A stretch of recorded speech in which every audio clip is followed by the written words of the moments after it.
Let's take a look at this rectilinear motion question, in particular for part B, just so that we can learn a quick calculator tip that you might already know, but will make your life easier.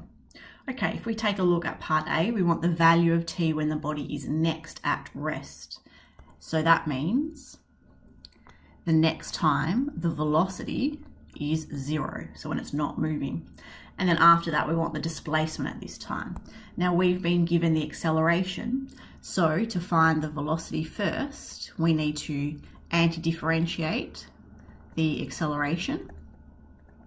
And doing that, we end up with 18t, take 6t squared over 2, so that'll be 3t squared plus c. Now, since the body was initially at rest, and because the function that we have is a polynomial, we know that by substituting in v is 0 and t is 0, we get c is 0. So we've got that. So I'm now looking at when the velocity is next going to be 0. So if you didn't have a calculator, this is one that you can easily factorize. Take out the negative 3t and we're left with t, and then take 6. And so obviously that first part gives us t equals 0, so initially at rest, and now we have t equals to 6 for the next time. So we've done the first part of part A, and then we want to find the displacement at this time. So to find the displacement, we'll anti-differentiate the velocity, which is the 18t, take 3t squared.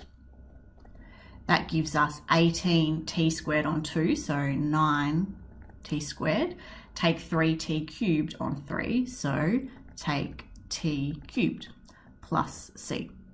And again, it says the body is initially at rest and at the origin, meaning again that the displacement and time are 0. So we have a polynomial function. This constant is also just 0. So if we want to work out the displacement at that time,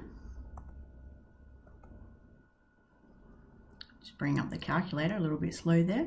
So we have 9 times 6 squared, take 6 cubed, and we have 108. And that is 108 meters.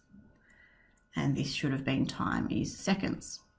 Okay, so that's done. It's really part B that I wanted to look at, and that is looking at the distance.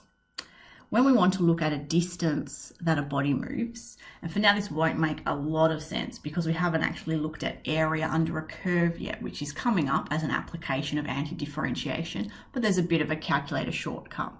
So for now, just use this, and this will all be explained to you later. So the distance between t equals 5 and t equals 7 will be of the absolute value of the velocity function. Like I said, this doesn't make a lot of sense right now, but it is the easiest way, and going forward, it's how you want to work on these sorts of questions.